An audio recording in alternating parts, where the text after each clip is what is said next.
ادعوا ربکم، اپنے رب سے دعا مانگو۔ جس طرح گزشتہ آیت میں ہم پڑھ رہے تھے کہ خالق کائنات کی بہت ساری صفات کاملہ اس کے اسماء حسنہ کی صورت میں ہمیں تعلیم دی گئی ہے، لیکن اس کی جو صفت ربوبیت ہے اس سے اس کا ایک خاص نسبت اور خاص انس ہے۔ اس کی یہ صفت ایسی صفت کاملہ ہے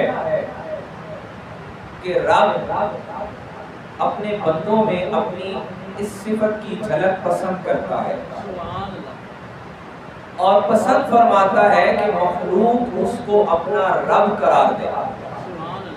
قرآن مجید میں جو سابقہ انبیاء کی دعائیں بتائی گئی، جیسے حضرت ابراہیم کی دعا ہے رب اجعلنی مقیم الصلاۃ ربنا وجعلنا مسلمین ربنا وبعث فیہم رسولا۔ حضرت موسیٰ کی، حضرت ابراہیم کی، دیگر انبیاء کی جو دعائیں بتائی گئیں ان میں ایک جو لفظ ہمیں مشترک ملتا ہے، کامن ملتا ہے، وہ لفظ رب ہے۔ ہر نبی کی دعا میں لفظ رب شامل ہے، یعنی ہر نبی اپنے مانگنے کا جو آغاز کرتا ہے اس میں جو پہلی آواز دیتا ہے کہ اے پالنے والے، اور پالنے کا انداز اس کا جدا جدا ہے۔ مفسرین کرام فرماتے ہیں کہ رب وہ ہستی ہے، رب العالمین، اور وہ ایسا رب ہے جو ہر ایک کو اس کی سطح پر پال رہا ہے۔ عام بندوں کی ضرورت بھی کیا ہے؟ عام بندوں کی ضرورت یہ ہے جسم سلامت ہو، اعضاء سلامت ہو، آنکھیں ہوں، ہاتھ ہوں، پاؤں ہوں، یہ عام انسانوں کی ضرورت ہے، اور رب ان کے انہی اعضاء کو پال رہا ہے۔ ان کی ضرورت ہے کہ ہمارا جسم تندرست و توانا ہونا چاہیے، کیونکہ ہماری انسانوں کی جو سطحی عقل ہے، سوچ ہے، اس میں ڈیمانڈ ہی اتنی ہے، اور جو اس کے بندے ہیں، جو ذاکرین ہیں، ان کی طلب یہ ہے ان کے پاس ذکر والی زبان ہونی چاہیے، وہ انہیں وہی زبان دے رہا ہے، ذکر سے پال رہا ہے، اور جو اس کے مشتاق ہیں، جن کے اندر رب کی محبت اشتیاق کی صورت میں ہے، انہیں وہ اپنا محبت کرنے والا دل پال رہا ہے، ان کے اندر اسی دل کی پرورش ہو رہی ہے۔ جسم ان کا بھی ہوتا ہے، لیکن ان کے اندر اس کی ربوبیت ایک اور انداز سے ہوتی ہے، اور جو محبین ہیں، اور پھر ان کے اندر وہ ہیں جنہیں رب پسند کرتا ہے، ان کے اندر وہ اپنی رضا کو پالتا ہے۔ امام علی مقام کی مثال اور آپ کے خانوادے کی مثال کیا ہے کہ صرف جسم تیار نہیں ہوئے۔ ہم یہ سمجھتے ہیں نا کہ گھر میں فرد ہیں، بچے ہیں، اولاد ہے، کہ یہ جسم تندرست و توانا ہو گیا، بندہ تیار ہو گیا، جوان ہو گیا ہے، صحت مند ہو گیا ہے۔ یہ ہماری نظر ہے، ہماری عقل ہے اور ہماری سوچ ہے۔ جو محبوب ہے نا رب کے، ان کے ہاں معیار اور ہے، ان کے ہاں معیار یہ ہے کہ کیا اس کے جسم کے ساتھ اس کے اندر وہ دل بھی پرورش کر رہا ہے جس کے اندر رب کی محبت ہے، کیا وہ زبان بھی پرورش کر رہی ہے جس کے اندر رب کے ذکر کی طلب ہے، کیا وہ رضا کا مادہ جو محض رب کی رضا چاہتا ہے، کیا اس کی پرورش بھی ہو رہی ہے یا نہیں؟ اور یہی بات خانوادہ اہل بیت نے اس دن ثابت کی تھی، اور یہی کہا تھا کہ یا ایتھا النفس المطمئنہ ارجعی الی ربک راضیۃ مرضیہ، کہ ان کے اندر رضا کی پرورش کی گئی۔ کسی کے اندر محبت کی پرورش کی گئی. اور ہمارے جیسے عام انسانوں کی طلب یہ ہے کہ ہمارا جسم تندرست و توانا ہو، ہم چلتے پھرتے صحیح نظر آئیں، ہمارے ہاتھ پاؤں ٹھیک ہوں، آنکھیں ٹھیک ہوں، تاکہ ہم دنیا کے معاملات کو دیکھ سکیں، سن سکیں. بس اب اس کی ربوبیت یہ ہے کہ ہر ایک کا جتنا تقاضا ہے وہ اتنا پال رہا ہے. ایک کا تقاضا ہے کہ ہمارا پیٹ بھرنا چاہیے، ان کا پیٹ بھر رہا ہے. ایک کا تقاضا یہ ہے کہ ذکر کی عادت اور ذکر کی زبان ملے، وہ انہیں ذکر کی دولت سے پال رہا ہے. ایک کی طلب یہ ہے کہ ایسا دل ملے جس کے اندر اس کی محبت ہو، اس کا عشق ہو، انہیں وہ دل اس دل سے پال رہا ہے. ان ایک کی طلب یہ ہے کہ وہ رضا ملے، کہ جس سے وہ راضی ہو جائے، وہ ان کے اندر وہ رضا پال رہا ہے. وہ کبھی علی اصغر کی صورت میں ہے، کبھی علی اکبر کی صورت میں ہے، کبھی عباس کی صورت میں ہے، کبھی سکینہ کی صورت میں ہے، کبھی حسین کی صورت میں ہے. عمر کے ہر حصے میں بتایا کہ ہم ہر حصے میں پال رہے ہیں. سبحان اللہ. عمر کے ہر حصے میں پال رہے ہیں. اور یہی انسان عام انسان پر اگر لے آئے، عام انسان یہ سمجھتا ہے میرے ہاتھ پاؤں ٹھیک ہیں، میں تندرست و توانا ہوں، ہڈیاں سلامت ہیں، اس میں بڑی مہربانی. بے شک یہ بھی بڑی مہربانی ہے. کیوں؟ ہماری طلب ہی جو اتنی ہے، ہماری استطاعت جو اتنی ہے، تو جتنی ہماری استطاعت ہے اس ہمارے پیمانے، یا آسان لفظ لے لیں، ہمارے دامن کے مطابق، ہماری جھولی کے مطابق اس نے بہترین خیرات عطا کر دی. اس لباس کے ہم طلبگار تھے، یہ لباس بھی ہمارے استطاعت سے بڑھ کے تھا، اس نے ہمیں دے دی. ہم اس جسم کے طلبگار تھے، اس نے ہماری استطاعت سے، ہمارے ظرف سے، ہمارے دامن سے بڑھ کر ہمیں جسم دے دیا. ہمیں خوراک کی طلب دی، ہمارا پیٹ بھر جائے، اس نے ہمیں 3 وقت کا بہترین رزق عطا کر دیا. اگرچہ اعمال اس کے مطابق نہ تھے، لیکن پالنہار ایسا ہے جیسا کوئی ظرف لے کر جاتا ہے، جیسا کوئی جھولی لے کر جاتا ہے، دامن لے کر جاتا ہے، وہ رب ایسا ہے کہ وہ اس میں ویسا عطا کر دیتا ہے، ویسا پال دیتا ہے. سورہ اعراف کی آیت مبارکہ میں آئی ہے کہ ادعوا ربکم، مانگو اپنے رب سے. اب مانگنا اس سے ہے ہر ایک نے، عام بندے نے بھی، نمازی نے بھی، عالم نے بھی، جاہل نے بھی، اور محبین نے، مشتاق نے، مخلص نے، اور ان سے آگے اولیاء نے، اقطاب نے، اغواص نے، اور ان سے آگے انبیاء نے. ہر ایک نے مانگنا اس سے. ادعو، مانگو ربکم، جو تمہیں پال رہا ہے. تضرعا وخفیہ، امام ابو مسلم فرماتے ہیں تضرع کا ایک لفظی معنی ہوتا ہے زاری کرنا، زاری کرنا کہ گڑ گڑا کر، جھک کر، آنسو بہا کر، وخفیہ، اور بغیر کسی کو بتائے. اور دوسرا معنی ہوتا ہے اعلانیہ.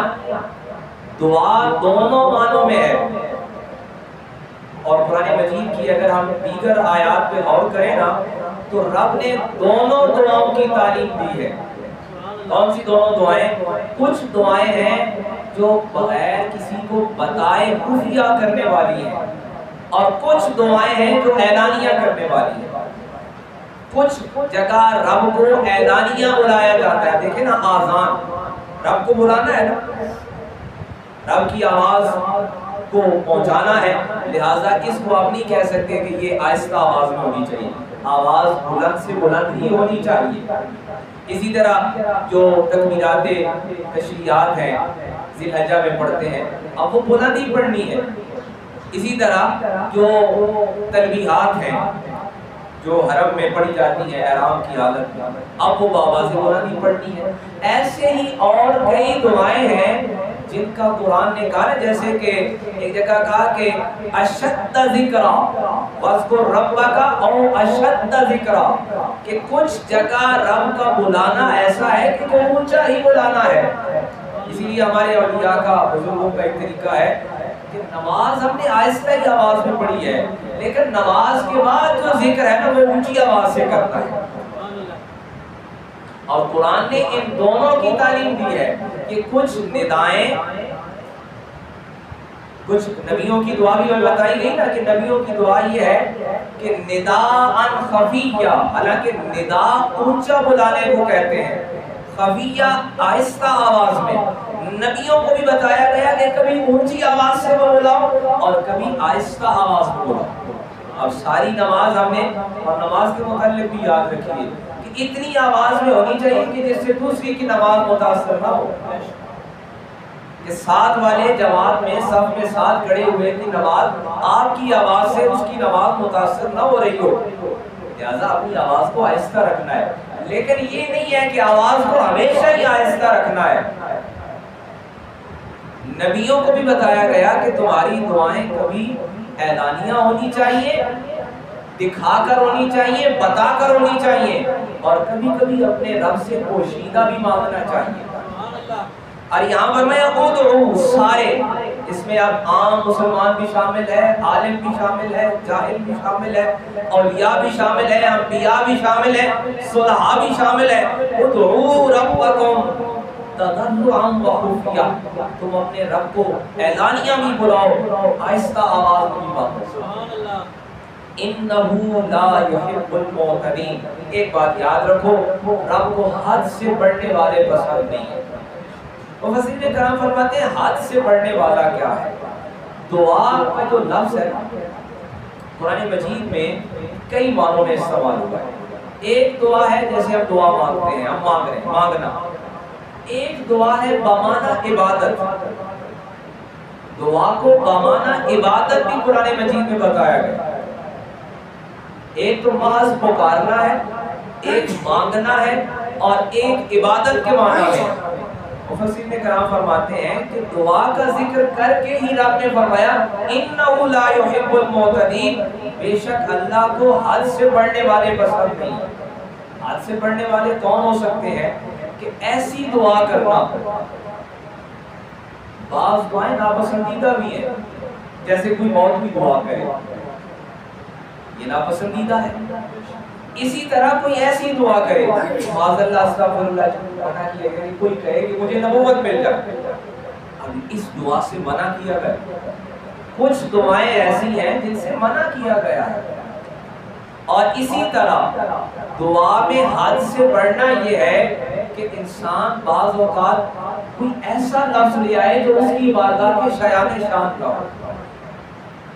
وَلَا تُفْسِدُوا فِي الْأَرْضِ بَعْدَ إِصْلَاحِهَا وَادْعُوهُ خَوْفًا وَطَمَعًا، اور زمین میں فساد مت کرو، وَادْعُوهُ خَوْفًا وَطَمَعًا، کیونکہ اصلاح کے لیے ضروری یہ ہے کہ انسان کو خوف اور طمع کی حالت موجود ہونی چاہیے۔ رب کے کلام نے انسان کو دونوں حالتوں میں رہنے کی تلقین کی ہے۔ شاید اس میں پہلے بھی کوئی میں نے بات کی کہ مومن کی صفت یہ ہے، سابقہ انبیاء کا تذکرہ دیکھ لیتے ہیں۔ سابقہ امتوں میں گمراہی کے جو اسباب ہیں ان میں سے ایک سبب یہ ہے کہ کچھ گروہ ایسے ہوئے کہ جو خوف میں حد درجہ بڑھ گئے۔ انہوں نے کہا کہ ہم جو کچھ کرتے رہیں ہمیں ضرور جہنم میں جانا ہے، اور کچھ امید میں اس قدر آگے بڑھ گئے، انہوں نے کہا ہم جتنے گناہ کر لیں ہمیں کوئی پوچھنے والا نہیں۔ اور مومن کے لیے کہا گیا خوفا وطمعا، تمہیں دونوں حالتیں ساتھ رکھنی ہیں، اللہ تعالیٰ سے امید بھی رکھنی ہے۔ طمع، یہ طمع کا معنی کیا ہے کہ جیسے وہ نبی پاک صلی اللہ علیہ وسلم کے لیے فرمایا نا حریص علیکم بالمؤمنین رؤوف الرحیم، ہم حریص ہیں، ہماری حرص کیا ہے؟ ہماری حرص ہے لباس کی، ہماری حرص ہے مکان کی، ہماری حرص ہے دولت کی، ہماری حرص ہے مال و اسباب کی، ہماری حرص ہے مکان کی۔ اور فرمایا جو اللہ کے نبی ہے نا ان کی حرص کیا ہے؟ یہ مومنین کے لیے حریص ہے۔ ہم لینے کے لیے حریص ہیں، وہ دینے کے لیے حریص ہے۔ وہ چاہتے ہیں کہ مومن آئے اور مجھ سے رحمت لے کر جائے، مومن آئے اپنے گناہوں کی معافی اور بخشش اور مغفرت لے کر جائے۔ اسی طرح اسی آیت مبارکہ میں سورہ اعراف کی آیت نمبر 56 فرمایا مومن کو کیا کرنا ہے، اس کو خوف اور طمع رکھنا ہے۔ طمع کون سا؟ اسے لالچ رکھنا ہے رب کی رحمت کا، رب کی مہربانی کا، اور خوف بھی رکھنا ہے اس کے پکڑ کا، اس کے عذاب کا، اس کے حساب و کتاب کا۔ اب یہ دونوں میں بیلنس رہے گا تو مومن کا معاملہ درست رہے گا۔ اگر ایک بھی سائڈ اوپر نیچے ہو گئی نا تو مومن خسارے میں چلا جائے گا۔ سابقہ امتوں کا احوال بتا رہا ہے کہ کچھ خوف میں آگے چلے گئے اور کچھ طمع میں آگے چلے گئے۔ کسی نے کہا کہ ہمیں کوئی پوچھنے والا نہیں، اور کسی نے کہا کہ ہر صورت عذاب ہونے والا ہے۔ رب فرماتا ہے وَلَا تُفْسِدُوا فِي الْأَرْضِ، ہاں ایک کام کرنا ہے تم نے، زمین میں فساد نہیں کرنا ہے، بعد اصلاحها وَادْعُوهُ خَوْفًا وَطَمَعًا، اور خوف اور طمع کی حالت کو قائم رکھنا ہے۔ ان رحمت اللہ قریب من المحسنین، جب مومن اپنی ذات میں بیلنس رکھتا ہے۔ ویسے حقیقت میں مومن کی پرسنالٹی ہے ہی بیلنس پرسنالٹی، جس طرح آقا کریم علیہ السلام کی حدیث مبارکہ میں فرمایا گیا کہ میں دین حنیف لے کر آیا ہوں۔ دین حنیف کا آسان معنی کیا ہے کہ بیلنس ہے، اعتدال ہے۔ آقا کریم علیہ السلام کو جب صحابہ کرام نے دیکھا تھا کہ آپ مسلسل روزہ رکھ رہے ہیں تو انہوں نے بھی ماذ دیکھے ہوئے مسلسل روزہ رکھنا شروع کر دیا۔ آقا کریم علیہ السلام نے ان کی کمزوری دیکھی، ضعف دیکھا، رکعت دیکھی، بلایا کیا کر رہے ہو؟ یا رسول اللہ آپ کو دیکھ کے مسلسل روزہ رکھ رہے ہیں۔ آقا کریم منبر پر جلوہ افروز ہوئے اور ارشاد فرمایا تم میں سے کون ہے جو مجھ جیسا ہے؟ سامنے ہاتھ جوڑے، یا رسول اللہ کوئی نہیں ہے آپ جیسا، میں پھر کیوں روزے رکھ رہے ہو مسلسل؟ مجھے میرا رب کھلاتا بھی ہے پلاتا بھی ہے، خبردار تم میں سے کوئی مسلسل روزہ رکھے، تمہارے جسم کا بھی تمہارے اوپر حق ہے۔ بیلنس یہ ہے، اعتدال یہ ہے، دین حنیف یہ ہے۔ اب یہی معاملہ عبادات میں ہے، یہی معاملہ معاملات میں ہے، اور اب فرماتے ہیں یہی معاملہ مومن کے مزاج میں ہے، مومن کی طبیعت میں ہے، خوفا و طمعا، کہ مومن ان دونوں حالتوں سے سجا ہوا ہوتا ہے۔ اسے رب کے عذاب کا خوف بھی رہتا ہے، اس کے حساب و کتاب کا ڈر بھی رہتا ہے، اور رب کی رحمت کی امید بھی رکھتا ہے۔ پھر ہوتا کیا ہے؟ ان رحمت اللہ قریب من المحسنین، بے شک اللہ کی رحمت قریب ہے کس کے؟ جو احسان کرنے والے ہیں، جو نیکی کرنے والے ہیں۔ مفسرین کرام فرماتے ہیں، صاحب تفسیر کبیر امام فخر الدین رازی، آپ فرماتے ہیں کہ اللہ کی رحمت کون ہے؟ ویسے تو قرآن کو بھی رحمت کہا گیا، ویسے تو مومن کے لیے اس کا کلمہ پڑھ لینے رحمت کہا گیا، لیکن اگر قرآن کے صحیح پرسپیکٹو میں اوپنلی دیکھا جائے تو قرآن نے کہا کہ واسعت رحمتی کل شیء، کوئی رحمت ایسی ہے جو ہر شے پر وسیع ہے۔ وہ کون سی اللہ کی رحمت ہے؟ قرآن بھی رحمت ہے، دین بھی رحمت ہے، نماز بھی رحمت ہے، تسبیح بھی رحمت ہے، اس کا ذکر بھی رحمت ہے، کلمہ پڑھ لینا بھی رحمت ہے، مسلمان کے گھر میں پیدا ہو جانا بھی رحمت ہے۔ لیکن ایسی کون سی رحمت ہے جو رحمتی واسعت کل شیء، جو ہر شے سے وسیع تر ہے؟ تو قرآن نے ہی اس کے لیے ہمیں آواز دی کہ وَمَا أَرْسَلْنَاكَ إِلَّا رَحْمَةً لِلْعَالَمِينَ، ایک ذات ایسی ہے، ایک شخصیت ایسی ہے جو سارے جہانوں کے لیے رحمت ہے، اور وہی رحمت ہے جس کے لیے رب نے فرمایا نا، جب انہوں نے کہا تھا کفار نے ہم نے سارے کام کر لیے ہیں، سابقہ قوموں والے سارے کام کر لیے ہیں، پتھر بھی برسائے ہیں، ظالم گلوچ بھی کیا ہے، اذیت بھی دی ہے، اللہ کے نبی ہیں تو عذاب کیوں نہیں آتا؟ رب نے فرمایا وَأَنْتَ فِيهِمْ، یہ رحمت تمہارے درمیان موجود ہے، اس لیے شکلیں نہیں بگڑ رہی، اس لیے تمہاری پیشانیوں پہ نہیں لکھا جا رہا، اس لیے تمہارے گھر کے دروازوں پہ لکھا نہیں جا رہا، اور تمہارے اوپر اجتماعی عذاب اس لیے نہیں آ رہا، اور یہی سبب ہے آج ہمارے لیے بھی، وگرنہ جو اعمال ہیں وہ ہم سب جانتے ہیں۔ رب فرماتے ہیں ان رحمت اللہ، یہ اللہ کی رحمت ہے، قریب جو تمہارے قریب ہے، من المحسنین، اور سب سے بڑی بات یہ ہے وہ قریب کس کے ہے؟ وہ قریب نیکی کرنے والوں کی ہے۔ اب حضرت صاحب تفسیر کبیر امام فخر الدین رازی فرماتے ہیں اس محسنین میں سب سے پہلے جماعت صحابہ ہے، جس کے سردار جناب سیدنا ابو بکر صدیق ہیں، جس میں جناب سیدنا عمر بن الخطاب ہیں، جناب سیدنا عثمان ذی النورین ہیں، جناب حیدر کرار ہیں، اور جمیع صحابہ کرام ہیں جو آقا کریم علیہ السلام کی اس احسان والی جماعت میں شامل ہیں۔ اور رب فرماتا ہے ان رحمت اللہ قریب من المحسنین، ان نیکوکاروں کے قریب ہو جاؤ۔ اور وہ نیکوکاروں کی جماعت کون سی ہے؟ وہ صحابہ کی جماعت سب سے پہلے ہے، پھر اولیاء کا طریقہ ہے، اولیاء و اصفیاء کی جماعت ہے، جہاں اللہ والے ہیں، جس جماعت میں جس گروہ میں اللہ والے ہیں، رب فرماتے ہیں ہماری رحمت اس کے قریب ہے۔